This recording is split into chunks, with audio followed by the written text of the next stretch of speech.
اعوذ باللہ من الشیطان الرجیم بسم اللہ الرحمن الرحیم السلام علیکم ورحمۃ اللہ وبرکاتہ۔ یہ 13واں سپارہ ہے جس کا آدھے کے بعد ہم دوبارہ اپنے 7 منٹ کے وقفے کے بعد اسے دوبارہ شروع کرتے ہیں۔ اعوذ باللہ من الشیطان الرجیم بسم اللہ الرحمن الرحیم۔ سورہ رعد ہم پڑھ رہے تھے اور آیت نمبر 18 تک پڑھا ہم نے۔ پھر آگے آیت نمبر 19 میں اللہ تعالیٰ فرماتے ہیں أَفَمَنْ يَعْلَمُ أَنَّمَا أُنزِلَ إِلَيْكَ مِنْ رَبِّكَ الْحَقُّ كَمَنْ هُوَ أَعْمَى إِنَّمَا يَتَذَكَّرُ أُولُو الْأَلْبَابِ الَّذِينَ يُوَفُّونَ بِعَهْدِ اللَّهِ وَلَا يَنقُضُونَ الْمِيثَاقَ وَالَّذِينَ يَصِلُونَ مَا أَمَرَ اللَّهُ بِهِ أَنْ يُوصَلَ وَيَخْشَوْنَ رَبَّهُمْ وَيَخَافُونَ سُوءَ الْحِسَابِ وَالَّذِينَ صَبَرُوا ابْتِغَاءَ وَجْهِ رَبِّهِمْ وَأَقَامُوا الصَّلَاةَ وَأَنفَقُوا مِمَّا رَزَقْنَاهُمْ سِرًّا وَعَلَانِيَةً وَيَدْرَؤُونَ بِالْحَسَنَةِ السَّيِّئَةَ أُولَئِكَ لَهُمْ عُقْبَى الدَّارِ۔ بسم اللہ، اللہ کے نام سے ہم اپنی محفل کا آغاز کرتے ہیں۔ رب اشرح لی صدری ویسر لی امری واحلل عقدۃ من لسانی یفقہوا قولی، آمین یا رب العالمین۔ اللہ تعالیٰ فرماتے ہیں بھلا یہ کس طرح ممکن ہے، اللہ فرماتے ہیں کہ یہ کس طرح ممکن ہے کہ اس کتاب کو جو اس نے تم پر نازل کی ہے حق جانتا ہے، اور وہ شخص جو اس حقیقت کی طرف سے اندھا ہے وہ دونوں یکساں ہو جائیں، یعنی نہ دنیا میں ان دونوں کا یکساں رویہ ہو سکتا ہے اور نہ ہی آخرت میں ان کا انجام ایک جیسا ہوتا ہے۔ نصیحت و دانش مند ہی قبول کیا کرتے ہیں، یعنی اللہ کی بھیجی اس تعلیم اور اللہ کے رسول کی اس دعوت کو جو لوگ قبول کیا کرتے ہیں وہ عقل کے اندھے نہیں ہوتے بلکہ ہوش رکھنے والے ہوتے ہیں، بیدار دماغ کے ہوتے ہیں، اور پھر دنیا میں ان کی سیرت و کردار کا وہ رنگ اور آخرت میں ان کا وہ انجام ہوتا ہے جو بعد کی آیتوں میں اللہ تعالیٰ بیان فرمائیں گے۔ الذین یوفون، اور ان لوگوں کا طرز عمل یہ ہوتا ہے کہ اللہ کے ساتھ اپنے عہد کو پورا کرتے ہیں۔ سب سے پہلی چیز کیا بتائی کہ اللہ ان کا طرز عمل کیا ہوتا ہے کہ وہ اللہ کے ساتھ کیے ہوئے عہد کو پورا کرتے ہیں، اسے مضبوط باندھنے کے بعد توڑ نہیں دیتے۔ اس سے مراد ازلی وہ عہد ہے۔ عہد یہاں پہ ازلی عہد ہے جو اللہ تعالیٰ نے ابتدا میں تمام انسانوں سے لیا تھا کہ وہ صرف اسی کی بندگی کریں گے۔ یہ عہد ہر انسان سے اللہ تعالیٰ نے لیا اور ہر ایک کی فطرت اس میں مضمر ہے۔ اس وقت پختہ ہو جاتا ہے جب آدمی اللہ تعالیٰ کی تخلیق سے وجود میں آتا ہے اور اس کی ربوبیت سے پرورش پاتا ہے اور اس کے دیے ہوئے رزق سے پلنا، اس کی پیدا کی ہوئی چیزوں سے کام لینا اور اس کی بخشی ہوئی قوتوں کو استعمال کرنا آپ سے آپ انسان کو اللہ کے ساتھ ایک مثال کے بندگی میں باندھ دیتا ہے، جسے توڑنے کی ضرورت کوئی عقل مند اور نمک حلال آدمی نہیں کر سکتا، الا یہ کہ دانستہ کبھی احیانا اس سے کوئی لرزش ہو جائے۔ توڑ نہیں ڈالتے۔ اور یہاں پہ خاص طور پہ اوفو بالعہد ان العہد کان مسئولا، عہد کی پابندی کرو۔ اللہ تعالیٰ نے دوسری جگہ فرمایا بے شک عہد کے بارے میں باز پرس ہوگی۔ بندے اور اللہ کے درمیان امت کا رسول سے عہد، بندوں کا بندوں سے عہد۔ نبی نے جب بیعت لی تو 2 طرح کے عہد، شعوری اور لاشعوری، دونوں عہد لیے۔ حضرت ایوب انصاری رضی اللہ فرماتے ہیں کہ اے اللہ کے رسول صلی اللہ علیہ وسلم، مجھے وہ عمل بتا دیں جو مجھے جنت کے قریب لے جائے اور جہنم سے دور کر دے۔ آپ صلی اللہ علیہ وسلم نے فرمایا کہ صلہ رحمی کیا کرو، یعنی کہ اپنے تعلق جو رشتہ داروں سے ٹوٹ جاتے ہیں انہیں جوڑا کرو۔ اور ایسے ہی دیکھیں کہ اب 2-3 دن کے بعد تو رمضان آنے والا، انسان اپنی سی کوشش کرتا ہے کہ جن کے ساتھ ہمارا تعلق جو ہے ٹوٹ چکا ہے ان سے توڑنے کی کوشش کریں، اور بارہا انسان کوشش کرتا ہے لیکن وہ تعلق جو ہے سامنے والا جوڑنا نہیں چاہتا۔ لیکن یہ تو میرا اللہ خوب دلوں کے حالوں کو جانتا ہے کہ انسان اپنے رشتے اور ناطے جو ہیں ان کو جوڑنے کی ہر حال میں کوشش کرتا ہے، کیونکہ اگر ہمارا نفس ہمارے آڑے آ جائے تو پھر ہماری ساری عبادتیں اور ساری صدقات اور ساری کوششیں اور ساری تعلیم سب کچھ جو ہے دنیا میں دھرا کا دھرا رہ جائے گا. آخرت میں صرف اللہ کے ہاں سامنے ہمیں کیا جواب دینا ہوگا، اس چیز کا ہمیں جو ہے فکر ہونی چاہیے. پھر آگے اللہ تعالیٰ فرماتے ہیں ان کی روش یہ ہوتی کہ اللہ نے جن روابط کو برقرار رکھنے کا حکم دیا ہے وہ رکھتے ہیں اور انہیں برقرار رکھتے ہیں، اور وَيَخْشَوْنَ رَبَّهُمْ، اور اپنے رب سے ڈرتے ہیں اور اس بات کا خوف رکھتے ہیں کہ کہیں ان سے بری طرح حساب نہ لیا جائے. پھر آگے اللہ فرماتے ہیں ان کا حال یہ ہوتا ہے کہ اپنے رب کی رضا کے لیے صبر سے کام لیتے ہیں، یعنی کہ اپنے رب کی رضا کے لیے صبر سے کام لیتے ہیں، یعنی بدسلوکی کے مقابلے میں حسن سلوک کرتے ہیں. آپ صلی اللہ علیہ وسلم کا اخلاق کیا تھا کہ ایک بدو نے آپ کی چادر اس طرح پکڑی کہ آپ کے جسم میں نشان پڑ گیا. اس نے کہا مجھے بھی اس مال میں سے دیجئے جو اللہ نے آپ کو دیا، تو آپ مسکرائے اور حکم دیا کہ اس کو کچھ دے دیا جائے، یعنی کہ برائی کا بدلہ احسان کے ساتھ. اور ہم مسلسل قرآن میں پڑھ رہے ہیں. اور پھر کون لوگ ہیں وہ نماز قائم کرتے ہیں. دیکھیں سب سے پہلی والذین صبروا، وہ صبر کرتے ہیں، اور کس وجہ سے کرتے ہیں؟ اپنے رب کی رضا کے لیے صبر کرتے ہیں، نماز قائم کرتے ہیں، ہمارے دیے رزق میں سے اعلانیہ اور پوشیدہ خرچ کرتے ہیں، اور برائی کو بھلائی سے دفع کرتے ہیں. یعنی بدی کے مقابلے میں بدی نہیں بلکہ نیکی کرتے ہیں، اور شر کا مقابلہ شر سے نہیں بلکہ خیر خواہی سے کرتے ہیں. خواہ ان پر کتنا بھی ظلم ہو جائے وہ جواب میں ظلم نہیں کرتے. تم اپنے طرز عمل کو، آپ صلی اللہ علیہ وسلم اس معنی میں وہ حدیث آپ صلی اللہ علیہ وسلم فرمائے تم اپنے طرز عمل کو لوگوں کے طرز عمل کا تابع نہ بنا کر رکھو. یہ کہنا غلط ہے کہ اگر لوگ بھلائی کریں گے تو ہم بھلائی کریں گے، اور اگر لوگ ظلم کریں گے تو ہم بھی ظلم کریں گے. تم اپنے نفس کو ایک قاعدے کے پابند بنا لو، اگر لوگ نیکی کریں تو تم نیکی کرو، اور اگر تم بدسلوکی کریں گے تو تم ظلم نہ. اس معنی میں یہ حدیث بھی حضور صلی اللہ علیہ وسلم فرمائے کہ میرے رب نے مجھے 9 باتوں کا حکم دیا، اور ان میں سے 4 باتیں آپ نے یہ فرمائی ہیں کہ میں خواہ کسی سے خوش ہوں یا ناراض ہوں، ہر حالت میں کیا کروں. اگر کسی سے ہم ناراض بھی ہیں لیکن حق بات اور انصاف کی بات کہوں، اور میرا حق مارے میں اس کا حق ادا کروں، جو مجھے محروم کرے میں اسے عطا کروں، اور جو مجھ پر ظلم کرے میں اس کو معاف کر دوں. اور اسی معنی میں وہ حدیث بھی ہے حضور نے فرمایا کہ جو تجھ سے خیانت کرے تو اس سے خیانت نہ کر. اور اس معنی میں حضرت عمر کا یہ قول کہ جو شخص تیرے ساتھ معاملہ کرنے میں اللہ سے نہیں ڈرتا، اس کو سزا دینے کی بہترین صورت یہ ہے کہ تو اس کے ساتھ اللہ سے ڈرتے ہوئے معاملہ کر. اور پھر یہاں خاص طور پہ نماز قائم کرتے ہیں، اور وَأَنفِقُوا مِمَّا رَزَقْنَاهُمْ، اور وہ مال جو اللہ رب العالمین نے دیا اس سے چھپے اور ظاہری خرچ کرتے ہیں. پھر آگے اللہ تعالیٰ فرماتے ہیں آیت نمبر 23 میں کہ یعنی ایسے باغ ہیں جنات عدن یدخلونها ومن صلح من آبائهم وازواجهم وذريتهم والملائكة يدخلون عليهم من كل باب سلام علیکم بما صبرتم فنعم عقبی الدار. یعنی ایسے باغ جو ابدی قیام گاہیں ہیں وہ خود بھی اس میں داخل ہوں گے، اور ان کے آباء و اجداد اور ان کی بیویاں اور ان کی اولادیں میں سے جو صالح ہیں، اور وہ بھی جو ان کے ساتھ وہاں ہوں گے. ملائکہ ہر طرف سے ان کے استقبال کے لیے آئیں گے اور ان سے کہیں گے تم پر سلامتی ہو، یعنی کہیں گے تم پر سلامتی ہو، تم نے دنیا میں اس مصیبتوں پر صبر کیا، اور اب بدلے میں اللہ تعالیٰ کی جنتیں ہیں.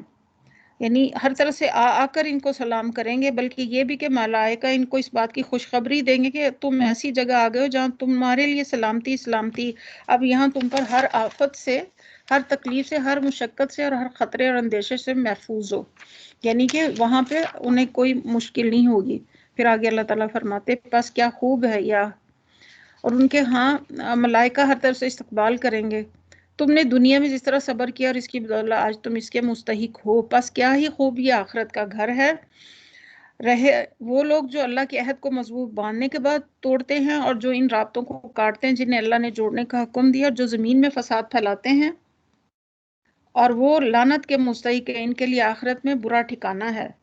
یعنی اب دوسرے گروہ کی جو بات ہے، نہ اللہ کا حق ادا کرتے ہیں نہ بندوں کا کرتے ہیں، دنیا میں بھی ان کے لیے عذاب ہے اور آخرت میں بھی ان کے لیے عذاب ہے. پھر آگے اللہ فرماتے ہیں اللہ جس کو چاہتا ہے، اللہ یبسط الرزق لمن یشاء، اور اللہ جس کو چاہتا ہے اس کے رزق کی فراہمی کر دیتا ہے، اور جسے چاہتا ہے نفعت اللہ رزق دیتا ہے.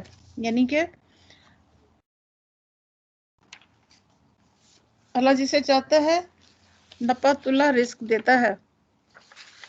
یہ لوگ دنیاوی زندگی میں مگن ہیں، حالانکہ دنیا کی زندگی آخرت کے مقابلے میں جو ہے وہ ایک متاع ہے. یعنی اللہ تعالیٰ جو ہیں یہاں پہ یہ فرما رہے ہیں کہ یہ لوگ دنیاوی زندگی میں مگن ہیں. اور آگے آیت نمبر 27 میں فرماتے ہیں اللہ تعالیٰ وَيَقُولُ الَّذِينَ كَفَرُوا لَوْلَا أُنزِلَ عَلَيْهِ آيَاتٌ مِّن رَّبِّهِ. یہ لوگ جنہوں نے رسالت محمدی کو ماننے سے انکار کیا کہتے ہیں اس شخص پر اس کے رب کی طرف سے کوئی نشانی کیوں نہ اتری. اس سے پہلے بھی بار بار اس کا جواب دیا گیا، دوبارہ اسی اعتراض کو نقل کر کے ایک دوسرے طریقے سے اس کا جواب دیا گیا. کہو اللہ جسے چاہتا ہے گمراہ کر دیتا ہے. قُلْ إِنَّ اللَّهَ يُضِلُّ مَن يَشَاءُ وَيَهْدِي إِلَيْهِ مَنْ آنَابَ.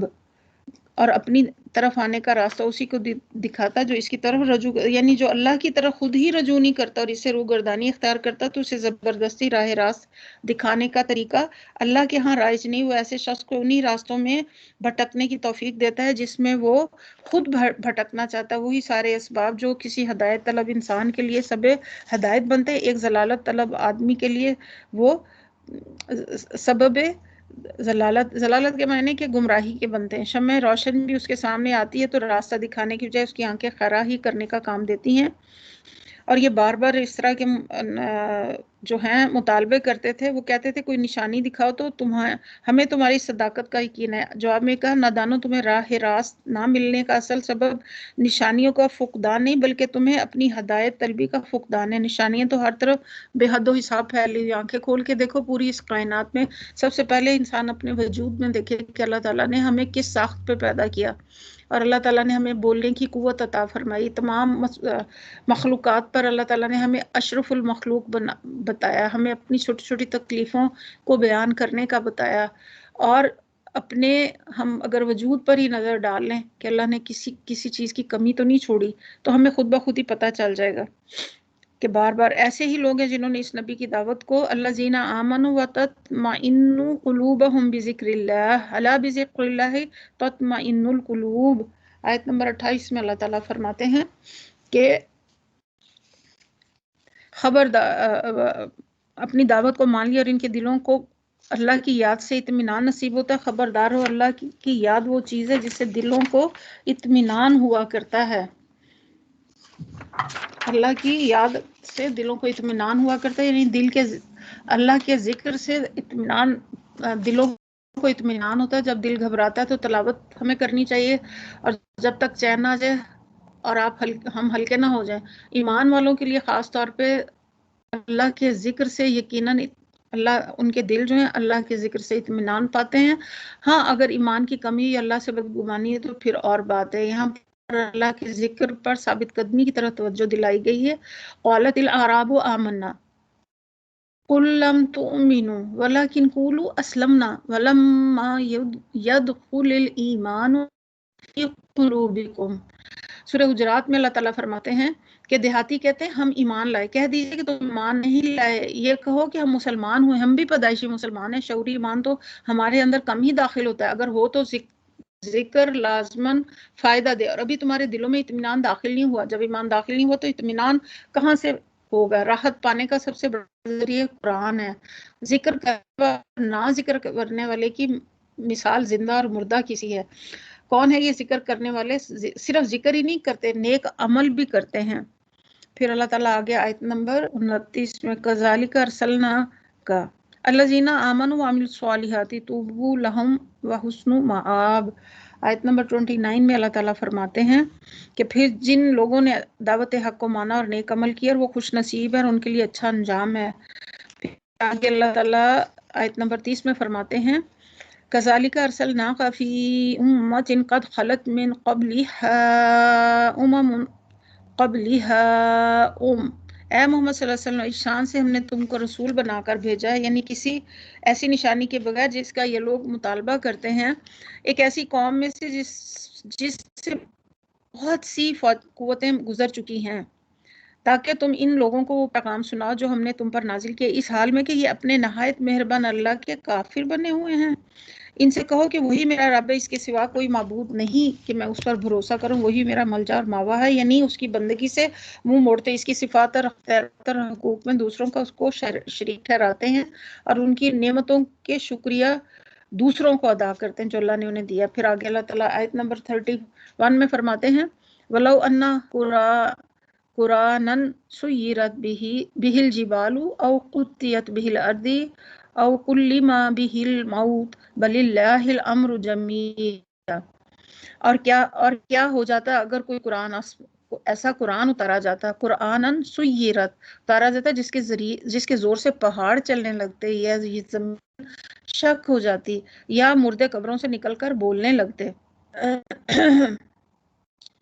پھر کیا اہل ایمان ابھی تک کفار کی طلب کے جواب میں کسی نشانی کے ظہور میں آس لگائے بیٹھے ہیں اور یہ جان کر مایوس نہیں ہو گئے کہ اگر اللہ چاہتا تو سارے انسانوں کو ہدایت دے دیتا، یعنی ایسے کرشمے بھی دکھائے جاتے تو یہ کافر نہ مانتے۔ اگر ان کے سامنے قرآن جو ہے وہ چلتا ہوا آتا پہاڑ پر تو بھی، اور جس کے زور سے پہاڑ چلنے لگتا یا زمین شک ہو جاتی یا مردے قبروں سے نکل کر بولنے لگتے، اس طرح کی نشانیاں دکھا دینا کچھ مشکل نہیں ہے، بلکہ سارا اختیار تو اللہ کے ہاتھ میں ہے۔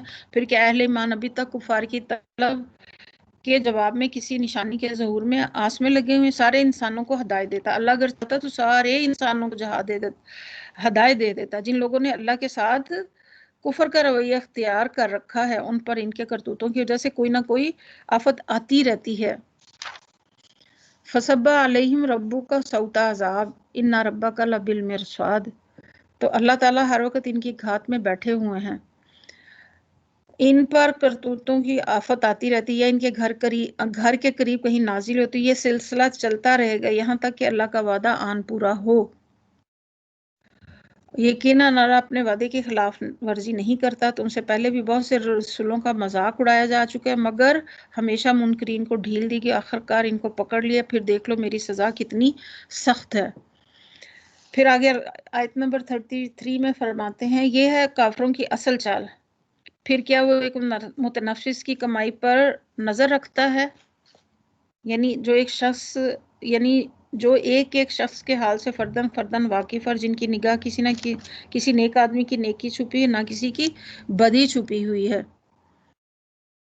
اِنَّهُ يَعْلَمُ الْجَهْرَ وَمَا يَخْفَى، بے شک وہ چھپے اور کھلے سب کو جانتا ہے۔ یہاں پر وہی بات کہی جا رہی ہے کہ جانتا، اس کے مقابلے میں یہ جو جسارتیں کیے چلے جا رہے ہیں کہ ان لوگوں نے ان کے کچھ شریک ٹھہرا رکھے ہیں۔ اے نبی صلی اللہ علیہ وسلم ان سے کہو اگر واقعہ اللہ کے اپنے بنائے ہوئے شریک ہیں تو تم ذرا ان کے نام لو، وہ کون ہے؟ کیا تم اللہ کو ایک نئی بات کی خبر دے رہے ہو؟ یعنی جسارتیں ہمیشہ مد مقابل کیے جا رہے، ان کی ذات اور صفات اور حقوق میں اس کی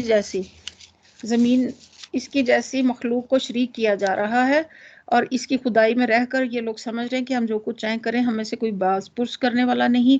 بما لا يعلم فی الارض، جسے وہ اپنی زمین میں نہیں جانتا، یا تم لوگ یوں ہی جو منہ میں آتا ہے کہہ ڈالتے ہو، یعنی اس کے شریک جو تم نے تجویز کیے ہوئے ہیں کہ تمہارے پاس کوئی اطلاع، یہ حقیقت یہ کہ جن لوگوں نے دعوت حق کو ماننے سے انکار کیا ان کے لیے مکاریاں ان کی خوشنما اللہ تعالیٰ نے بنا دی۔ شرک کو یہاں پہ مکاری اس کے ساتھ تشبیہ دی گئی ہے، خوشنما بنا دی گئی ہیں اور راہ راست سے روک دیے گئے ہیں۔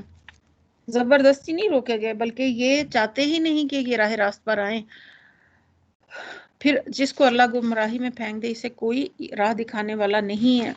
ایسے لوگوں کے لیے آیت نمبر 34 لہم عذاب فی الحیات الدنیا والعذاب الآخرۃ اشق وما لہم من اللہ من واق، ایسی ہی لوگوں کی زندگی میں عذاب ہے اور آخرت کا عذاب اس سے بھی زیادہ سخت ہے، کوئی ایسا نہیں جو انہیں خدا سے بچانے والا۔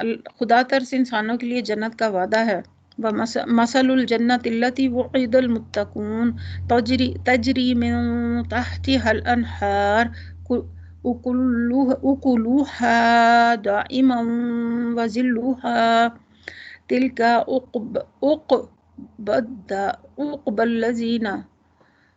عُقْبَى الَّذِينَ اتَّقَوْا وَعُقْبَى الْكَافِرِينَ نار۔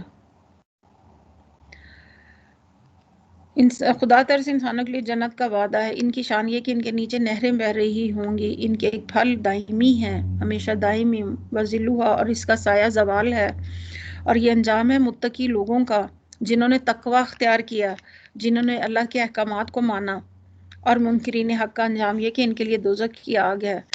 یہ انجام متقیوں کا ہے، رضی اللہ عنہم و رضوا عنہ، جن سے اللہ راضی ہو گیا، ذالک لمن خشی ربی، وہ اللہ سے ڈرتے ہوئے انہوں نے ہر کام کیا، اور منکرین حق کا انجام یہ ہے کہ ان کے لیے دوزخ کیا گیا۔ اے نبی صلی اللہ علیہ وسلم، جن لوگوں کو ہم نے پہلے کتاب دی تھی وہ اس کتاب سے جو ہم نے تم پر نازل کی ہے خوش ہیں، اور مختلف گروہوں میں کچھ لوگ ایسے بھی ہیں جو اس کے بعض باتوں کو نہیں مانتے، تو تم صاف ان سے کہہ دو کہ مجھے تو صرف اللہ کی بندگی کا حکم دیا گیا ہے، ولا اشرک بھی الیہ ادعو و الیہ مآب، اور اس سے منع کیا گیا اور کسی کو میں اس کے ساتھ شریک ٹھہراؤں، لہٰذا میں اسی کی طرف دعوت دیتا ہوں اور اسی کی طرف میرا رجوع ہے۔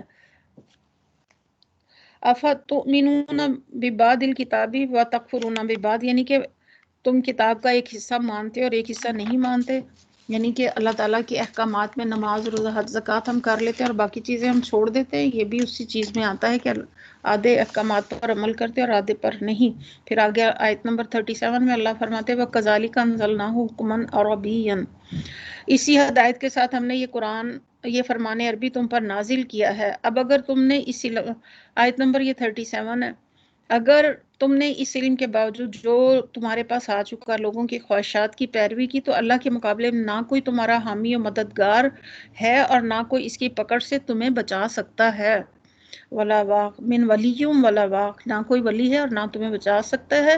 پھر آگے آیت نمبر 38 میں اللہ رب العالمین فرماتے ہیں وَلَقَدْ أَرْسَلْنَا رُسُلًا مِّن قَبْلِكَ وَجَعَلْنَا لَهُمْ أَزْوَاجًا وَذُرِّيَّةً وَمَا كَانَ لِلرَّسُولِ أَن يَأْتِيَ بِآيَاتٍ إِلَّا بِإِذْنِ اللَّهِ لِكُلِّ أَجَلٍ كِتَابٌ، تم سے پہلے بھی ہم بہت رسول بھیج چکے ہیں اور ان کو ہم نے بیوی بچوں والا ہی بنایا تھا، یعنی یہ اعتراض ہے ان لوگوں کا، قریش مکہ کا، کہ وہ ہماری طرح کھاتے پیتے ہو اور بیوی بچے ہیں، تو اللہ تعالیٰ فرماتے ہیں کہ اس سے پہلے بھی جتنے نبی آئے وہ ان کے بھی بیوی بچے تھے، اور کسی رسول کی بھی یہ طاقت نہ تھی کہ اللہ کے اذن کے بغیر کوئی نشانی خود لے آتا، یعنی کہ حضرت موسیٰ کو ید بیضا اور مسیح اور عصا دیا، اور مسیح علیہ السلام اندھوں کو بینا اور کوڑیوں کو تندرست کرتے تھے، صالح علیہ السلام نے اونٹی کا نشان دکھایا، تو کیا تم نشانی لے کر آئے ہو؟ اس کا جواب یہ دیا گیا کہ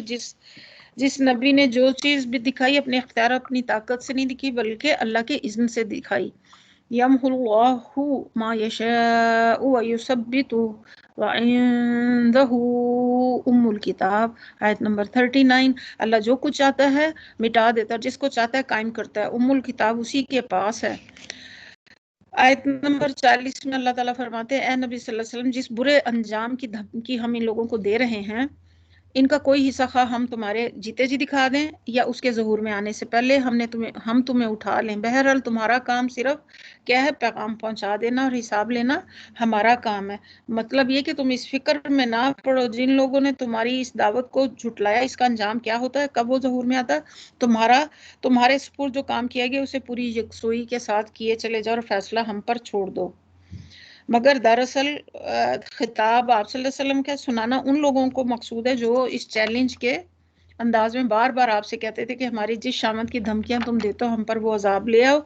تو ہمیں بھی یہاں پر کیا سبق ملتا ہے کہ ہمارا کام ہے اللہ کے دین کی دعوت کا کام کرتے رہیں، امر بالمعروف اور نہیں انل منکر کرتے رہیں، اور برائی کو برائی سمجھے، اچھائی کو اچھائی سمجھے، اور برائی کرنے والے کو برائی کا احساس بتا کر اور اس کا ساتھ بھی نہ دے، کیونکہ پھر ہمارے دلوں کے اوپر اسی طرح خلط ملط ہو جاتے ہیں۔ پھر کیا یہ لوگ نہیں دیکھتے کہ ہم اس سرزمین پر چلے آ رہے ہیں اور اس کا دائرہ ہر طرف سے تنگ کرتے چلے آ رہے ہیں، اللہ حکومت کر رہا ہے، کوئی اس کے فیصلوں پر نظر ثانی کرنے والا نہیں ہے اور اسے حساب لینے میں کوئی دیر نہیں لگتی۔ پھر آیت نمبر 42 میں اللہ تعالیٰ فرماتے ہیں وَقَدْ مَكَرَ الَّذِينَ مِن قَبْلِهِمْ فَلِلَّهِ الْمَكْرُ جَمِيعًا يَعْلَمُ مَا تَكْسِبُ كُلُّ نَفْسٍ وَسَيَعْلَمُ الْكُفَّارُ لِمَنْ عُقْبَى الدَّارِ، ان سے پہلے جو لوگ گزرے وہ بھی بڑی چال چل چکے ہیں، مگر اصل فیصلہ کن چال تو پوری کی پوری اللہ رب العالمین کے ہاتھ میں، وہ جانتا ہے کہ کون کیا کمائی کر رہا ہے، اور ان قریب یہ منکرین حق دیکھ لیں گے کہ انجام کس کا بخیر ہے۔ یہ منکرین حق کہتے ہیں کہ تم اللہ کے بھیجے ہوئے نہیں ہو، کہو میرے اور تمہارے درمیان اللہ کی گواہی کافی ہے، پھر ہر اس شخص کی گواہی جو اس آسمانی کتاب کا علم رکھتا ہے، یعنی ہر وہ شخص جو واقعی آسمانی کتابوں کے علم سے بہرور ہے، اس بات کی شہادت دے گا کہ جو کچھ میں پیش کر رہا ہوں وہ ہوں، اور وہی تعلیم ہے جو پہلے انبیاء لے کر آئے۔ سورہ ابراہیم شروع ہوتی ہے انشاءاللہ۔ اعوذ باللہ من الشیطان الرجیم، بسم اللہ الرحمن الرحیم۔ اس کا نام کا مطلب یہ نہیں کہ سورہ میں حضرت ابراہیم کی سوانح عمری بیان ہوئی ہے، بلکہ یہ بھی اکثر صورتوں کے ناموں کی طرح علامت ہے۔ یہ وہ سورہ ہے جس میں ابراہیم علیہ السلام کا ذکر آیا ہے، اور اس کا مضمون بھی وہی ہے جو کہ پہلے سے چلا آ رہا ہے۔ بسم اللہ الرحمن الرحیم، الف لام را، کتاب انزلناہ الیک لتخرج الناس من الظلمات الی النور باذن ربهم الی صراط العزیز الحمید۔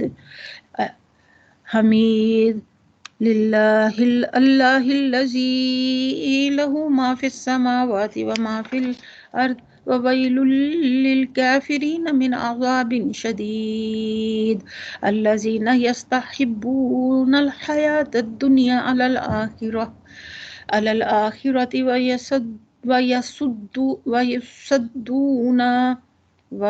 ویصدون عن سبیل اللہ ویبغونہا عوجا اولئک فی ضلال بعید وما ارسلنا من رسول الا بلسان قومہ لیبین لهم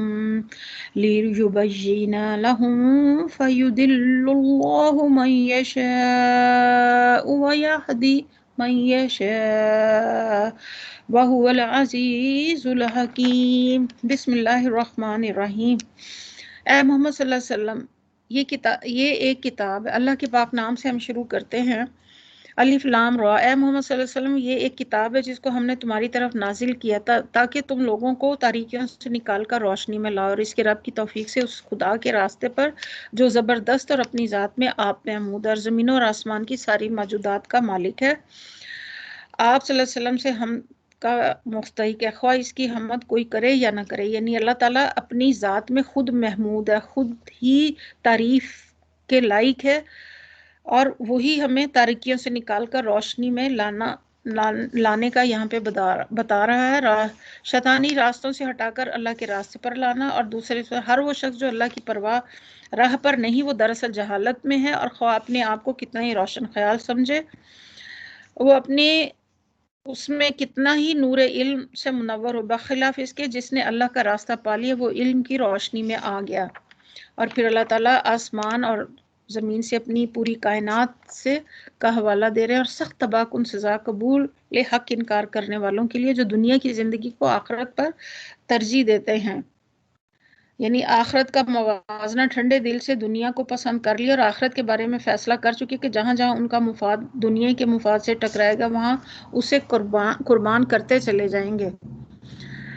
آگے اللہ تعالیٰ فرماتے ہیں کہ جو اللہ کے راستے سے لوگوں کو روکتے ہیں اور چاہتے ہیں کہ یہ راستہ ان کی خواہشات کے مطابق ٹیڑھا ہو جائے، اور یہ لوگ گمراہی میں بہت دور نکل گئے، یعنی وہ اللہ کی مرضی کے تابع ہو کر نہیں رہنا چاہتے، بلکہ یہ چاہتے ہیں کہ اللہ کا دین ان کی مرضی کے تابع ہو جائے، تو وہ گمراہی میں بہت دور نکل گئے۔ ہم نے اپنا پیغام دینے کے لیے جب بھی کبھی کوئی رسول بھیجا، اس نے اپنی قوم ہی کی زبان میں پیغام دیا تاکہ وہ انہیں اچھی طرح کھول کر سمجھا دے۔ اس کے دو مطلب، ایک یہ کہ اللہ تعالیٰ نے جو نبی جس قوم میں بھیجا اس پر اس قوم کی زبان میں اپنا کلام نازل کیا تاکہ اس قوم کو اچھی طرح سمجھ لیں، اور اس سے یہ عذر پیش کرنے کا موقع نہ ملے کہ آپ کی بھیجی تعلیم کو تو ہماری سمجھ ہی نہ آتی تھی، پھر ہم اس پر ایمان کیسے لاتے۔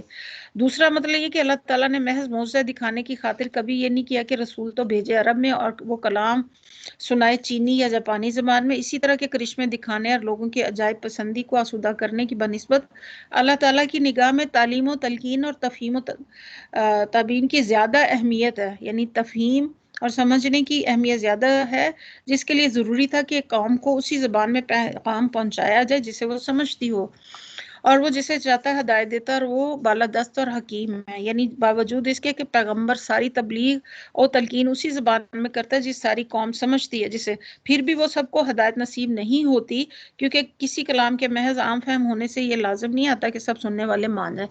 اس کی مثال ایسی ہے کہ اگر کسی کے پاس کھیتیاں ہیں اور بارش کبھی کبھی ہوتی ہے اور بہت زیادہ ہوتی ہے، اگر کھیتی میں جنہوں نے دانا لگایا ہے اور کھیتی کرنے والا یہ سمجھتا ہے کہ اب کے بار جو بارش آئی اسے میں نے اکٹھا کرنا ہے تاکہ اس سے میری فصل کا فائدہ ہو جائے، فصل کو میں پانی دور ہو گئے، اور ایک وہ شخص ہے جو اندھا ہے جسے یہ پتا ہے کہ بارش آئے گی اور اس کے بعد شاید کچھ عرصے تک نہ آئے، تو میں اپنی فصل کو کیسے ہرا بھرا کروں گا، تو وہ پھر اپنے لیے اس کا کوئی انتظام نہیں کرتا۔ بالکل ان کی مثال یہاں پہ ایسی ہے۔ پھر اللہ تعالیٰ جسے چاہتا ہے ہدایت بخشتا ہے، یعنی اس کے باوجود بخشتا ہے، اور وہ بالادست اور حکیم ہے، یعنی لوگوں کا بطور خود ہدایت پا لینا، یہ بھٹک جانا تو اسی بنا پر ممکن نہیں کہ وہ کامل خود مختار نہیں ہے، بلکہ اللہ کی بالادستی سے مغلوب ہے، لیکن اللہ اپنی بالادستی کو اندھا دھند استعمال نہیں کرتا، یوں بغیر کسی معقول وجہ کے جسے چاہے ہدایت بخش دے اور جسے چاہے گمراہی میں بھٹکنے دے۔ بالادست ہونے کے ساتھ حکیم اور دانا بھی ہے، حکمت کو بھی سمجھتا ہے، اور وہ یہ جانتا ہے کہ اس کے ہاں سے جس کو ہدایت ملتی ہے وہ معقول وجہ سے ملتی ہے۔ پھر آگے اللہ تعالیٰ فرماتے ہیں ہم اس سے پہلے موسیٰ کو وَلَقَدْ أَرْسَلْنَا مُوسَىٰ بِآيَاتِنَا أَنْ أَخْرِجْ قَوْمَكَ مِنَ الظُّلُمَاتِ إِلَى النُّورِ، ہم اس سے پہلے موسیٰ کو بھی نشانیوں کے ساتھ بھیج چکے ہیں، اسے بھی ہم نے حکم دیا کہ اپنی قوم کو تاریکیوں سے نکال کر روشنی اور انہی تاریخ الہی کے سبق کا آموز واقعات سنا کر نصیحت کرو، سنا کر نصیحت کر، ان واقعات میں بھی کافر ہو جائیں تو اللہ بے نیاز اور اپنی ذات میں آپ معمود ہے۔ یعنی کہ موسیٰ کو بھی یہی کہا گیا کہ تم اپنی، یعنی مقصود اہل مکہ کو بتانا ہے کہ اللہ جس قوم پر احسان کرتا ہے اور جواب میں وہ اگر نہ مانے اور سرکشی دکھائیں تو پھر ایسی قوم کو وہ عبرتناک انجام دیکھنا پڑتا ہے جو تمہاری آنکھوں کے سامنے بنی اسرائیل دیکھ رہے ہیں۔ کیا تم بھی خدا کی نعمت کے احسان کو جواب کفران نعمت سمجھ کر یہی انجام دیکھنا چاہتے ہو؟ اور اللہ تعالیٰ فَإِنَّ اللَّهَ لَغَنِيٌّ حَمِيدٌ کہ اللہ تعالیٰ جو ہے وہ جاننے والا ہے۔ لَمْ يَأْتِكُمْ نَبَأُ الَّذِينَ مِن قَبْلِكُمْ قَوْمِ نُوحٍ، کیا تمہیں ان قوموں کے حالات نہیں پہنچے جو تم سے پہلے گزر چکی ہیں، قوم نوح، عاد اور سمود، اور اس کے بعد آنے والی بہت سی قومیں جن کا شمار اللہ ہی کو معلوم ہے۔ ان کے رسول جب ان کے پاس صاف صاف باتیں اور کھلی کھلی نشانیاں لیے ہوئے آئے تو انہوں نے اپنے منہ ہاتھ دبا لیے اور کہا کہ جس پیغام کے ساتھ تم بھیجے گئے ہم اس کو ہرگز نہیں مانیں گے، اور جس چیز کو تم ہمیں دعوت دیتے اس کی طرف سے ہم سخت خلجان آمیز شک میں پڑے ہوئے ہیں۔ یعنی ایسا شک جس کی وجہ سے اطمینان رخصت ہو جائے، یہ دعوت حق کا خلاصہ ہے کہ جب وہ اٹھتی ہے تو اس کی وجہ سے کھلبلی ضرور مچتی ہے، انکار کرنے والے بھی پورے اطمینان کے ساتھ نہ انکار کر سکتے اور نہ اس کی مخالفت، چنانچہ کتنی شدت کے ساتھ اسے رد کرے، کتنے ہی زور کے ساتھ طاقت لگا لے، دعوت کی سچائی اور اس کی معقول دلیلیں جو ان کی لاگ باتیں، ان کے دل موہ لینے والی زبان، اس کے دائی کے بے داغ سیرت اور اس پر ایمان لانے والوں کی زندگیوں کا صریحاً انقلاب اور اپنے صدقے مقال کے عین مطابق ان کے پاکیزہ اعمال، یہ ساری چیزیں مل جل کر کٹے سے کٹے مخالف کے دل میں بھی ایک بے سکونی پیدا کر دیتی ہیں۔ پھر آگے اللہ تعالیٰ فرماتے ہیں قالت رسلهم افی اللہ شک فاطر السماوات والارض، رسولوں نے کہا کیا خدا کے بارے میں شک ہے جو آسمانوں اور زمین کا مالک ہے؟ یدعوکم لیغفر لکم من ذنوبکم، وہ تمہیں بلا رہا ہے تاکہ تمہارے قصور معاف کر دے، ویؤخرکم الی اجل مسمی، اور تمہیں ایک مدت مقرر تک مہلت دے۔ قالوا ان انتم الا بشر مثلنا، انہوں نے جواب دیا تم کچھ نہیں ہو مگر ہمارے ہی جیسے انسان ہو۔ تريدون ان تصدونا عما كان يعبد آباؤنا فأتونا بسلطان مبین، تم نے ہمیں ان ہستیوں کی بندگی سے روکنا چاہتے ہو جس کی بندگی ہمارے باپ دادا کرتے چلے آ رہے ہیں، اچھا تو لاؤ کوئی صریح سند۔ ان کے رسولوں نے کہا یعنی کہ تم ہر حیثیت سے ہمیں بالکل ایسے ہی نظر آتے ہو جیسے کہ ہم ہیں، اور ہر بشری کمزوری میں ہمارے مشابہ ہو. تمہارے اندر کوئی غیر معمولی پن تو نہیں ہے جو تم یہ دعوت دیتے پھر رہے ہو. ان کے رسولوں نے ان سے کہا واقعہ ہم کچھ نہیں ہیں مگر تم ہی جیسے انسان ہیں، لیکن اللہ اپنے بندوں میں سے جس کو چاہتا ہے نوازتا ہے.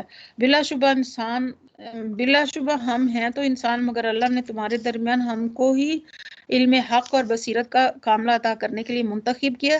اس میں ہمارے بس کی کوئی بات نہیں، یہ تو اللہ کے اختیار کا معاملہ ہے.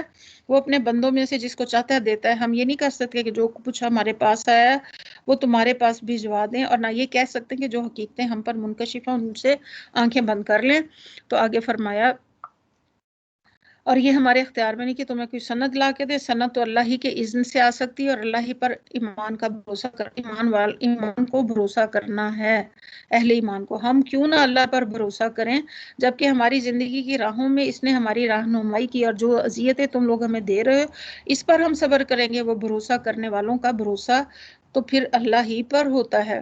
آیت نمبر 13 میں اللہ تعالیٰ فرماتے ہیں آخرکار منکرین نے وَقَالَ الَّذِينَ كَفَرُوا لِرُسُلِهِمْ لَنُخْرِجَنَّكُمْ مِنْ أَرْضِنَا. آخرکار منکرین نے اپنے رسولوں سے کہہ دیے کہ یا تو تمہیں ہماری ملت میں واپس آنا ہوگا ورنہ ہم تمہیں اپنے ملک سے نکال دیں گے. تب ان کے رب نے ان پر وحی بھیجی، ہم ان ظالموں کو ہلاک کر دیں گے. آیت نمبر 14 اور میری وعید سے ڈرنا والی نُسْلِكَنَّكُمُ الْأَرْضَ مِنْ بَعْدِهِمْ ذَلِكَ لِمَنْ خَافَ مَقَامِي وَخَافَ وَعِيدِ. یہ اور ان کے بعد تمہیں زمین میں آباد کریں گے، یہ انعام ہے اس کا جو میرے حضور جواب دہی کا خوف رکھتا ہے. لمن خاف مقامی، اور میری وعید سے ڈرتا ہوا. خاف وعید. آیت نمبر 14 میں اللہ تعالیٰ فرماتے ہیں انہوں نے فیصلہ چاہا تو یوں ان کا فیصلہ ہوا کہ ہر جبار دشمن نے منہ کی کھائی. یہ یہاں پہ قریش مکہ کو بتایا، اس مقام پر قریش مکہ کو اور بلکہ مشرکین عرب کو گویا صاف صاف متنبی ہے تمہارا مستقبل اب اس پر منحصر ہے جو وقت محمدیہ کے مقابلے میں تم اختیار کرو گے. پھر اس کے بعد آگے اس کے لیے جہنم ہے، وہاں اس کچ لہو کا سا پانی پینے کو ملے گا اور وہ زبردستی حلق سے اتارنے کی کوشش کرے گا اور مشکل ہی سے اتار سکے گا. موت ہر طرف سے اسے چھائی ہوئی ہوگی. وما ہوا بمیت ومن ورائہ عذاب غلیظ، اور مگر وہ مرنے نہ پائے گا کی جان کا لاگو ہے. آیت نمبر 18 میں اللہ تعالیٰ فرماتے ہیں مثل الذین کفروا بربہم اعمالہم کراماد. جن لوگوں نے اپنے رب سے کفر کیا ان کے اعمال کی مثال اور راہ کسی جسے ایک طوفان دن کی آندھی نے اڑا دیا ہو. وہ اپنے کیے کا کچھ پھل نہ پا سکیں گے، پر درجے کی گمشدگی ہے. آیت نمبر 19 میں اللہ فرماتے ہیں الم تری ان اللہ خلق السماوات والارض بالحق. کیا تم نہیں دیکھتے کہ اللہ نے آسمان اور زمین کی تخلیق کو حق پر قائم کیا. ان یشاء وہ چاہے تو یذہبکم ویأتی بخلق جدید، تم لوگوں کو لے جائے اور ایک نئی خلقت تمہاری جگہ لے آئے. وما ذلک علی اللہ بعزیز. آیت نمبر 20 ایسا کرنا اس کے لیے کچھ دشوار بھی نہیں ہے. پھر آگے اللہ تعالیٰ آیت نمبر 21 میں فرماتے ہیں کہ اور یہ لوگ جب اکٹھے اللہ کے سامنے بے نقاب ہوں گے اس وقت ان لوگوں میں سے جو دنیا میں کمزور تھے وہ ان لوگوں سے جو بڑے بنے ہوئے کہیں گے دنیا میں ہم تمہارے تابع تھے، اب کیا تم اللہ کے عذاب سے ہم کو بچانے کے لیے بھی کچھ کر سکتے ہو؟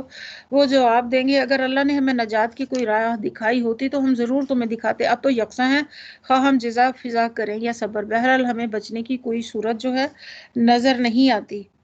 یعنی کہ ان کے جو اس وقت پیشوا اور لیڈر ہوں گے وہ سب بے بس ہو جائیں گے. پھر اللہ تعالیٰ کیا ہے اور جب فیصلہ چکا دیا جائے گا تو شیطان کہے گا حقیقت یہ کہ اللہ نے جو تم سے کیے تھے وہ سب سچے تھے.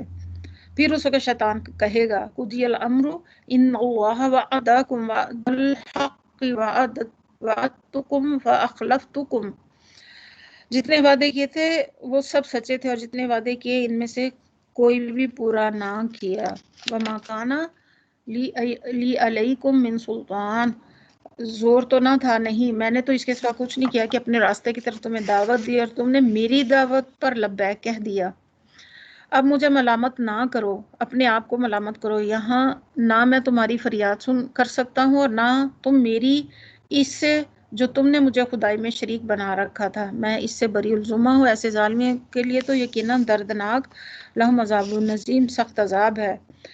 وَأُدْخِلَ الَّذِينَ آمَنُوا وَعَمِلُوا الصَّالِحَاتِ جَنَّاتٍ تَجْرِي مِن تَحْتِهَا الْأَنْهَارُ خَالِدِينَ فِيهَا بِإِذْنِ رَبِّهِمْ تَحِيَّتُهُمْ فِيهَا سَلَامٌ۔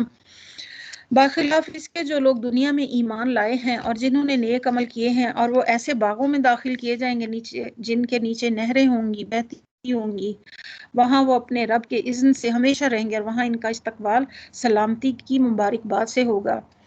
آیت نمبر 24 میں اللہ تعالیٰ فرماتے ہیں، الم تری کیف ضرب اللہ، کیا تم دیکھتے ہو نہیں ہو کہ اللہ نے مثلا کلمۃ طیبۃ، کہ کلمہ طیبہ کو کس چیز سے مثال دی؟ اس کی مثال ایسی جیسے ایک اچھی ذات کا درخت جس کی جڑ زمین میں گہری جمی اور شاخیں آسمان تک پہنچی۔ تحیتو کہ میں نے یہ کہتے ہیں اس آپس میں تحیتن کلمہ طیبہ، یہاں پہ کلمہ طیبہ کو کس چیز سے مثال دی ہے؟ پاکیزہ بات کے ہیں، مگر اس سے مراد وہ قول حق اور عقیدہ صالح جو سراسر حقیقت اور راستے پر مبنی ہے، اور یہ قول عقیدہ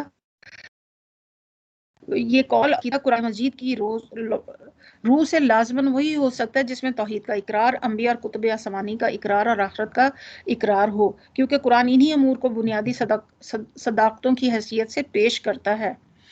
اس کی مثال جیسے ایک ذات کا درخت جس کی جڑیں زمین میں اور شاخیں آسمان تک پہنچی ہوں، یعنی دوسرے الفاظ میں یہ کہ آسمان تک چونکہ سارا نظام کائنات اسی حقیقت پر مبنی ہے، اتنی پیاری بات یہاں پہ بتائی گئی کہ اس کی شاخیں جو ہیں آسمان تک ہیں، یعنی کہ یہ جو کلمہ ہے ایک اچھی ذات کا درخت ہے جس کی جڑ زمین میں گہری جمی ہوئی ہیں اور اس کی شاخیں آسمان تک ہیں، یعنی آسمان تک کہنے کا مطلب چونکہ سارا نظام کائنات اسی حقیقت پر مبنی ہے جس کا اقرار ایک مومن اپنے کلمہ طیبہ میں کرتا ہے، اس لیے کسی گوشے میں بھی قانون فطرت اس سے نہیں ٹکراتا، کسی شے میں بھی اصل اور جبلت اسے ابا نہیں کرتی، لیکن کوئی حقیقت اور صداقت اس سے متصادم نہیں ہوتی، اسی لیے زمین اور اس کا پورا نظام اس سے تعاون کرتا ہے، اور آسمان اور اس کا پورا عالم اس کا خیر مقدم کرتا ہے۔ آگے اللہ تعالیٰ فرماتے ہیں، اور ہر آن وہ اپنے رب کے حکم سے پھل دے رہا ہے، یعنی اس نتیجے میں کلمہ ہے جو شخص یا قوم سے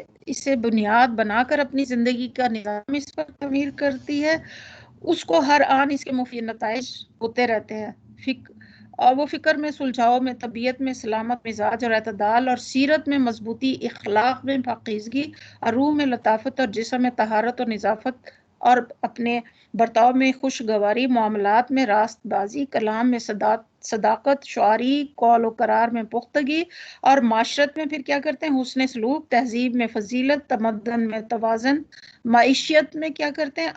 سیاست میں کیا کرتے ہیں؟ دیانت، جنگ میں کیا کرتے ہیں؟ شرافت، صلح میں خلوص، عہد و پیمان میں وثوق، اور ایک ایسا پارٹ ہے جس کی تاثیر اگر کوئی ٹھیک ٹھاک قبول کر لے تو وہ کندن بن جاتا ہے۔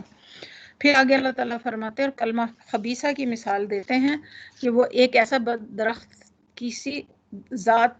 کیسی ہے جو زمین کی سطح سے اکھاڑ پھینکتا ہے، اس کے لیے کوئی استحکام نہیں ہے۔ دوسرے میں کہ جو برائی جس چیز میں پھیلا ہو، خواہ اس کے اوپر آپ کتنا بھی اچھا کام کریں، لیکن اس کی بنیاد جو برائی کے اوپر ہے، اللہ تعالیٰ نے یہاں پہ کمپیریزن کیا ہے۔ اس تشریح کو اور اس تفسیر کو آپ ضرور پڑھیے گا۔ پھر آگے اللہ تعالیٰ فرماتے ہیں، یثبت اللہ الذین آمنوا بالقول، ایمان لانے والے کو اللہ ایک قول ثابت بنیاد پر دنیا اور آخرت دونوں میں ثبات عطا کرتا، فی الحیات دنیا و فی الآخرہ، وَيُضِلُّ اللَّهُ الظَّالِمِينَ وَيَفْعَلُ اللَّهُ مَا يَشَاءُ، اور ظالموں کو اللہ بھٹکا دیتا ہے، یعنی جو کلمہ طیبہ کو چھوڑ کر کسی کلمہ خبیثہ کی پیروی کرتے ہیں، اللہ تعالیٰ ان کے ذہن کو پراگندہ اور ان کی کوشش کو پریشان کر دیتے، تو کسی پہلو سے بھی فکر و عمل کی صحیح راہ نہیں پاتے۔ اللہ کو اختیار ہے جو چاہے وہ کرے، وَيَفْعَلُ اللَّهُ مَا يَشَاءُ الم تَرَ إِلَى الَّذِينَ بَدَّلُوا، اور تم نے دیکھا ان لوگوں کو، آیت نمبر 28 ہے، جنہوں نے اللہ کی نعمت پائی اور اسے کفران نعمت سے بدل ڈالا، اور اپنے ساتھ اپنی قوم کو بھی ہلاکت کے گھر میں جھونک دیا۔ آیت نمبر 30 وَجَعَلُوا لِلَّهِ أَنْدَادًا وَجَعَلُوا لِلَّهِ أَنْدَادًا لِيُضِلُّوا عَنْ سَبِيلِهِ قُلْ تَمَتَّعُوا فَإِنَّ مَصِيرَكُمْ إِلَى النَّارِ۔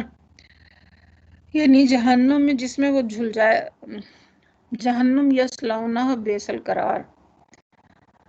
پھر آگے فرمایا یعنی جہنم میں جس میں جھل جائیں گے بدترین جائے قرار ہے، اور اللہ کے کچھ ہم اثر تجویز کر لیے تاکہ وہ انہیں اللہ کے راستے سے بھٹکا دیں.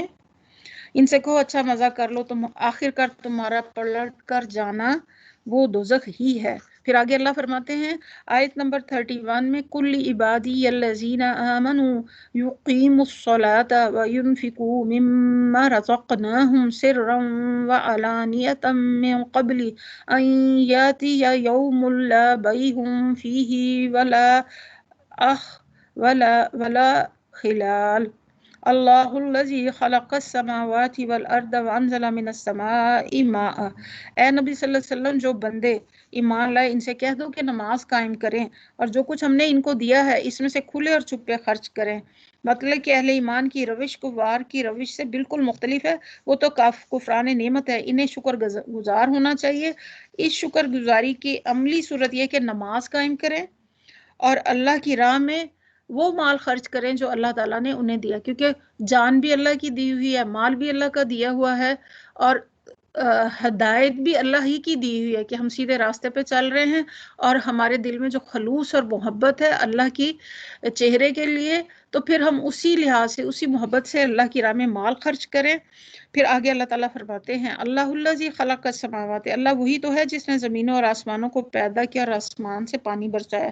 یعنی وہ اللہ جس کی نعمت کا کفران کیا جا رہا ہے، جس کی بندگی اور اطاعت سے منہ جوڑا جا رہا ہے، موڑا جا رہا ہے، جس کے ساتھ زبردستی کے شریک ہیں، وہ کون ہے؟ آسمانوں کو اس نے پیدا کیا اور آسمان سے پانی برسایا. فأخرج به من الثمرات رزقا لكم وسخر لكم الفلك لتجري في البحر بأمره وسخر لكم الانہار. تمہارے رزق رسانی کے لیے طرح طرح کے پھل پیدا کیے، جس نے کشتی کو تمہارے لیے مسخر کیا، سمندر میں اس کے حکم سے چلے، اور دریاؤں کو تمہارے لیے مسخر کیا، جس نے سورج اور چاند کو تمہارے لیے مسخر کیا، لگاتار چلے جا رہے ہیں، اور رات دن کو تمہارے لیے مسخر کیا، جس نے وہ سب کچھ تمہیں دیا جو تم نے مانگا. یعنی تمہاری فطرت کی ہر مانگ اللہ رب العالمین نے پوری کی. تمہاری زندگی کے لیے جو کچھ مطلوب تھا مہیا کیا. تمہاری بقا اور تقا کے لیے جن جن وسائل کی ضرورت تھی اللہ تعالیٰ نے وہ سارے یہاں پہ بھیجے. وَإِذْ قَالَ إِبْرَاهِيمُ رَبِّ اجْعَلْ هَٰذَا الْبَلَدَ آمِنًا. اور یاد کرو جب ابراہیم علیہ السلام نے دعا کی تھی پروردگار اس شہر کو امن کا شہر بنا دے. عام احسانات کا ذکر کرنے کے بعد اب اس خاص احسانات کا ذکر اللہ تعالیٰ کر رہے ہیں کہ جو اللہ تعالیٰ نے قریش پر کیے تھے، اور اس کے ساتھ یہ بھی بتایا جائے کہ تمہارا باپ ابراہیم علیہ السلام نے یہاں لا کر تمناؤں کے ساتھ تمہیں آباد کیا تھا. ان کی دعاؤں کے جواب میں کیسے کیسے احسانات ہم نے تم پر کیے، اور اب تم اپنے باپ دادا کی تمناؤں اور اپنے رب کے احسانات کا جواب کن گمراہیوں اور بدعمالیوں سے دے رہے ہو. مجھے اور میری اولاد کو انہوں نے کیا دعا کی تھی؟ اس شہر کو امن کا شہر بنا اور میری اولاد کو بت پرستی سے بچا. پروردگار ان بتوں نے بہتوں کو گمراہ کر ڈالا، یعنی خدا سے پھیر کر اپنا گرویدہ کیا ہے. یہ مجازی کلام ہے. بت چونکہ بتوں کی گمراہی کے سبب بنے ہیں اس لیے گمراہ کرنے کے فعل کو اس طرف منسوب کر دیا گیا ہے. پھر آگے فرمایا ممکن ہے کہ میری اولاد کو بھی یہ گمراہ کریں، لہٰذا ان میں سے جو میرے طریقے پر چلے اور میرا ہے وہ جو میرے خلاف طریقہ اختیار کرے تو یقیناً تو درگزر کرنے والا. یہاں حضرت ابراہیم کی کمال درجہ نرم دلی اور نوح انسانی کے حال پر انتہائی شفقت ہے کہ وہ کسی حال میں بھی انسان کو اللہ کے عذاب میں گرفتار ہوتے نہیں دیکھ سکتے، بلکہ آخری وقت تک عفو درگزر کی التجا کرتے رہتے ہیں. رزق کے معاملے میں تو انہوں نے یہاں تک کہہ دیا کہ دریغ نہ فرما. من آمنا منہم باللہ والیوم الآخر. لیکن جہاں آخرت کا پکڑ کا سوال آیا وہاں ان کی زبان سے یہ نہ نکلا کہ میرے طریقے کے خلاف چلے اسے سزا دے ڈالی، بلکہ کہا کہ اس کے معاملے میں کیا عرض کروں، تو غفور الرحیم ہے. اور یہ کچھ اولاد کے ساتھ اس سراپا رحمت شفقت انسان کا خصوصی رویہ. بلکہ جب فرشتے قوم لوط جیسی بدکار قوم کو تباہ کرنے کے لیے جا رہے تھے اس وقت بھی اللہ تعالیٰ بڑی محبت کے انداز میں فرماتا کہ ابراہیم ہم سے جھگڑنے لگا. آیت ہود میں ہم نے پڑھا. یہی حال حضرت عیسیٰ علیہ السلام کا کہ جب اللہ نے ان کی روح راہ عیسائیوں کی گمراہی ثابت کر دیتا ہے تو وہ عرض کرتے ہیں کہ اگر حضور ان کو سزا دیں تو یہ آپ کے بندے، اور اگر معاف کر دیں تو آپ بالادست حکیم ہیں. سورۃ مائدہ کی آیت ہے. پھر آگے اللہ تعالیٰ فرماتے ہیں پروردگار میں ایک آب ہو گیا. ربنا انی اسکنت من ذریتی، اے پروردگار، حضرت ابراہیم کی دعا چلی، میں ایک بے آب و گیا وادی میں اپنی اولاد کے اس حصے کو تیرے محترم گھر کے پاس لا بسایا۔ پروردگار، میں نے یہ اس لیے کیا ہے، ربنا لیقیموا الصلاۃ فاجعل افئدۃ من الناس، میں نے اس لیے کیا ہے کہ لوگ یہاں آ کے کیا کریں، نماز قائم کریں، لہٰذا تو لوگوں کے دلوں کو مشتاق بنا اور انہیں کھانے کو پھل دے۔ یعنی اللہ تعالیٰ نے حضرت ابراہیم کے قول کی تصدیق میں فرمایا شاید کہ یہ شکر گزار بنے۔ پروردگار تو جانتا ہے جو کچھ ہم چھپاتے ہیں اور جو کچھ ہم ظاہر کرتے ہیں، اللہ تعالیٰ جانتے ہیں جو کچھ زبان سے کہتے ہیں اور جو کچھ ہمارے دلوں میں، وہ ہمارے بہتر جانتا ہے۔ اور واقعہ اللہ نے جو کچھ بھی چھپا ہوا ہے، نہیں نہ زمین میں اور نہ آسمانوں میں، یعنی ایسا ہوتا ہے کہ کچھ چیزیں ہم بیان کرنے میں رہ جاتے ہیں، اللہ کے ہاں سب کچھ چھپا ہوا۔ شکر ہے اس خدا کا۔ دعا کے آداب میں اللہ کے ذکر کے ساتھ ساتھ ہمیں شکر بھی کرنا چاہیے۔ مجھے اس بڑھاپے میں اسماعیل اور اسحاق جیسے بیٹے دیے، حقیقت یہ ہے کہ میرا رب دعا سنتا ہے۔ اس نعمت کا انہوں نے دعا میں شکر ادا کیا کہ جو نعمتیں اللہ تعالیٰ نے انہیں دیں، پروردگار، اور پھر اس کے ساتھ کیا کرتے ہیں، اس نعمت کو سامنے رکھتے ہوئے کہ جو مجھے یہ نعمت تو نے دی ہے، سے نوازا ہے، وہ میری اولاد کو ضائع نہیں کرے گا، مجھے نماز قائم کرنے والا بنا اور میری اولاد سے بھی ایسے لوگوں کو اٹھا جو یہ کام کریں۔ پروردگار تو میری دعا کو قبول فرما، وتقبل دعا، ربنا اغفر لی ولوالدی وللمؤمنین یوم یقوم الحساب، اور پروردگار مجھے اور میرے والدین کو جو سب ایمان لانے والوں کو اس دن معاف کر دیجیے اور جب کہ حساب قائم ہوگا۔ حضرت ابراہیم نے اس دعائے مغفرت میں اپنے باپ کو اس وعدے کی بنا پر شریک کر لیا تھا جو انہوں نے وطن سے نکلتے وقت کیا تھا۔ ساستغفر لک ربی، سورہ مریم میں آیا ہے، مگر جب بعد میں انہیں احساس ہوا تو اللہ کا دشمن تھا تو انہوں نے اس سے تبری فرما دی، سورہ توبہ میں۔ پھر آگے اللہ تعالیٰ فرماتے ہیں وَأَنذِرِ النَّاسِ يَوْمَ يَأْتِيهِمُ الْعَذَابُ، اور اب یہ ظالم لوگ جو کچھ کریں، اللہ کو تم اس سے غافل نہ سمجھو، اللہ تو انہیں ٹال رہا ہے اس دن کے لیے جب یہ حال ہوگا کہ آنکھیں پھٹی کی پھٹی رہ جائیں گی، سر اٹھائے بھاگے چلے جا رہے ہوں گے اور نظریں اوپر جمی ہوئی ہوں گی، یعنی قیامت کا ہولناک نظارہ اس کے سامنے ہوگا، اس کو اس طرح ٹکٹکی لگائے دیکھ رہے ہوں گے اور دل اڑے جاتے ہوں گے۔ آیت نمبر 44، اے محمد صلی اللہ علیہ وسلم، اس دن سے تم انہیں ڈراؤ جب کہ عذاب انہیں آ لے گا۔ اس وقت یہ ظالم کہیں گے اے ہمارے رب، ہمیں تھوڑی سی مہلت دے دے اور ہم تیری دعوت کو لبیک کہیں گے اور رسولوں کی پیروی کریں گے، مگر انہیں صاف جواب دیا جائے گا کہ کیا تم وہی لوگ نہیں ہو جو اس سے پہلے قسمیں کھا کر کہتے تھے کہ ہم پر تو کبھی زوال آنا ہی نہیں ہے، حالانکہ تم ان قوموں کی بستیوں میں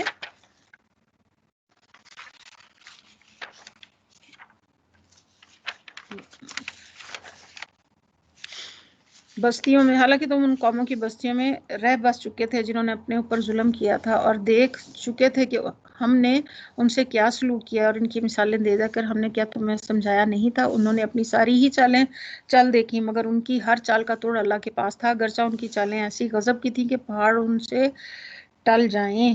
بس اے نبی صلی اللہ علیہ وسلم، تم ہرگز یہ گمان نہ کرو اللہ کبھی اپنے رسولوں سے کیے وعدوں کے خلاف کرے گا۔ پھر آگے فرمایا اے نبی تم ہرگز یہ گمان نہ کرو اللہ کبھی اپنے رسولوں سے کیے وعدوں کے خلاف کرے گا، اللہ زبردست ہے اور انتقام لینے والا ہے۔ ڈراؤ انہیں اس دن سے جب کہ زمینوں اور آسمان بدل کر کچھ سے کچھ کر دیے جائیں گے اور سب کے سب اللہ واحد القہار کے سامنے بے نقاب ہو جائیں گے۔ وَتَرَى الْمُجْرِمِينَ يَوْمَئِذٍ مُقَرَّنِينَ فِي الْأَصْفَادِ، اس روز تم مجرموں کو دیکھو گے کہ زنجیروں میں ہاتھ پاؤں جگڑے ہوئے ہوں گے، سرابیلہم، اور تارکول کے لباس پہنے ہوئے ہوں گے اور آگ کے شعلے ان کے چہروں پر، وَتَغْشَى وُجُوهُهُمُ النَّارُ، اور ان کے چہروں پر چھائے جا رہے ہوں گے۔ یہ اس لیے یجزی اللہ کل نفس ما کسبت ان اللہ سریع الحساب، یہ اس لیے ہوگا کہ اللہ ہر متنفس کو اس کے کیے کا بدلہ دے گا، اللہ کو حساب چکاتے دیر نہیں لگتی۔ تو یہاں پہ آج ہمارا 13واں سپارہ ختم ہوتا ہے۔ اللہ تعالیٰ سے ہم دعا کرتے ہیں کہ جو کچھ ہم نے اس میں پڑھا ہے، اللہ تعالیٰ سب سے پہلے مجھے اور پھر آپ سب کو اس پر عمل کرنے کی توفیق عطا فرمائے۔ اور اس پارے کے جو ہیں ہم کچھ نقطے دیکھ لیتے ہیں کہ آج ہم نے کیا کیا چیزیں اس میں پڑھی ہیں؟ سب سے پہلے جو ہے ہم نے نفس کے بارے میں پڑھا کہ نفس امارہ 3 قسم کا ہوتا ہے. نفس کی 3 قسمیں ہوتی ہیں، نفس امارہ، نفس لوامہ اور نفس مطمئنہ. انسان کی تینوں اہم کوالٹیز ہیں، صبر، تقویٰ اور احسان. انسان کو کامیابی سے ہمکنار کرتا ہے، انسان آزمائشوں سے زیادہ مضبوط ہوتا ہے. ہر صاحب نعمت سے حسد کیا جاتا ہے، یعنی کہ جس کو اللہ تعالیٰ نعمتیں دیتے ہیں اور اس سے لوگ حسد کرتے ہیں، تو ایسی نعمتیں جن کے بارے میں یہ شبہ ہو کہ نظر لگ جائے گی، لوگوں سے بیان نہیں کرنا چاہیے اور اللہ تعالیٰ سے ہر وقت شکر ادا کرنا چاہیے.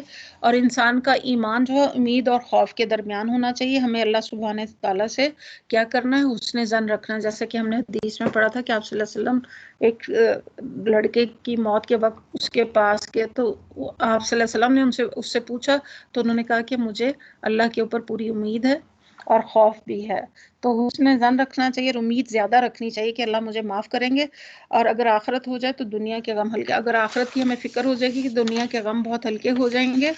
پھر گناہوں کی وجہ سے انسان کا دل سخت ہو جاتا ہے.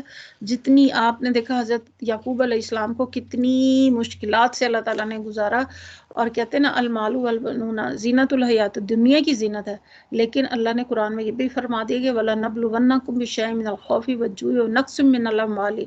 اللہ تعالیٰ نے ہمیں یہ بھی بتایا کہ ہم تمہیں آزمائیں گے مالوں کے نقصان سے، پھلوں کے نقصان سے. اور اسی طرح اللہ تعالیٰ نے قرآن میں خود ہی فرما دیا، یا ایھا الذین آمنوا، اے لوگ جو ایمان لائے ہو، لا تلہکم اموالکم ولا اولادکم عن ذکر اللہ. اللہ نے بتا دیا کہ اے لوگوں جو ایمان لائے ہو، تمہارا مال اور تمہاری اولاد اللہ کے ذکر سے تمہیں غافل نہ کر دے. تو اس لیے ہمیں ذکر کی کثرت کرنی چاہیے. اور اب ویسے بھی رمضان آ رہا ہے اور ہمیں اپنے نفس کو ہر طریقے سے پاک کرنے کی کوشش کرنی چاہیے، کیونکہ انسان کے اوپر جو ہے مشکلات آتی رہتی ہیں. کبھی ایمان کا لیول بڑھتا ہے اور کبھی کم ہوتا ہے، لیکن اللہ کا ذکر جو ہے اسے ہاتھ سے نہیں چھوڑنا چاہیے کسی بھی حالت میں. کبھی کبھی لگتا ہے کہ آپ ریا کر رہے ہیں، لیکن آپ کو جو ہے اللہ سے اگر اس بات کا یقین ہمیں ہو جائے کہ ابھی ہمیں اگلے قدم پہ ہماری موت آ جائے گی، تو ہمارے دل کے اندر سے ساری سختیاں دور ہو جاتی ہیں. اللہ یعنی یہاں سے نکل کے ہم وہاں تک جائیں اور ہمیں پتہ ہو کہ یہاں پہ میں بیٹھا ہوں اور میں نے اٹھ کے وہاں تک جانا بھی نہیں، تو میری سانس جو ہے ختم ہو جائے گی. تو ہم اس وقت اپنے دل کو صاف کر لیں جب بھی ہمیں یہ خیال آئے کہ ہمیں موت کا کچھ پتہ نہیں. اور اخلاص کی وجہ سے انسان شیطانوں کی چالوں سے بچ سکتا ہے، یعنی کہ جب اسے اللہ کے اوپر پورا بھروسہ اور یقین ہوتا ہے. اور وہ اللہ تعالیٰ نے خود بھی قرآن میں فرمایا کہ جو میرے بندے اس پر تیرا زور نہیں چلے گا. اللہ کو پہچاننے کے لیے ہمیں لوگوں کی باتیں سننا، تنقید سننا آسان ہو جاتا ہے جب اللہ کے اوپر ہماری یقین بڑھ جاتا ہے. اللہ تعالیٰ سے دعا کہ اللہ تعالیٰ ہمیں اس رمضان المبارک کے مہینے کی برکتیں رحمتیں سمیٹنے کی توفیق عطا فرمائے. اس بارے میں جو مجھ سے کمی بیشی رہ گئی ہے اللہ تعالیٰ مجھے معاف کرے اور ہم سب کو اس پر عمل کرنے والا بنا دے. انشاءاللہ تعالیٰ ہم سوموار کو پھر اللہ کی دی ہوئی توفیق سے زندگی رہی تو انشاءاللہ پھر ہم اپنے 14 سپارے کے ساتھ جو ہے ہم حاضر ہوں گے. اللہ تعالیٰ آپ سب کا آنا یہاں پر قبول کریں، اور جو لوگ آنے کی خواہش رکھتے ہیں اور نہیں آ سکتے یا وقت ان کے ساتھ نہیں ملتا، تو اللہ تعالیٰ وہ بعد میں کیونکہ ریکارڈنگ بھی سن لیں گے انشاءاللہ، تو اللہ تعالیٰ ان کا بھی یہاں بیٹھنا جو ہے اور ان کی شدت کو محسوس کرتے ہوئے اللہ تعالیٰ ان کی مشکلات کو آسان کریں، اللہ تعالیٰ ان کی آزمائشوں کو دور کریں، اللہ تعالیٰ انہیں سیدھے راستے پر چلنے کی ہم سب کو توفیق عطا فرمائیں. اور ہماری اس محفل کو اللہ تعالیٰ اس درجے میں قبول فرمائے جس کی بشارت ہمارے پیارے نبی صلی اللہ علیہ وسلم نے دی ہے. اور اللہ سے ہم دعا کریں کہ اللہ تعالیٰ جس طرح ہم آئے تھے اس سے بہتر حالت میں ہم یہاں سے اٹھ کے جائیں، اور جو کچھ بھی آج ہم نے پڑھا ہے، جن مشکلات کا ہم نے اندازہ کیا ہے کہ نبیوں کے اوپر کن کن مشکلات سے وہ گزرے ہیں، تو ہمیں بھی ان کے طرز عمل کو سامنے رکھتے ہوئے ہمیں شکر کرتے رہنا چاہیے کہ اللہ تعالیٰ ہمیں اللہ سے دعا کرنی چاہیے کہ اللہ تعالیٰ ہمیں اندیکھی آزمائشوں سے پناہ عطا فرما.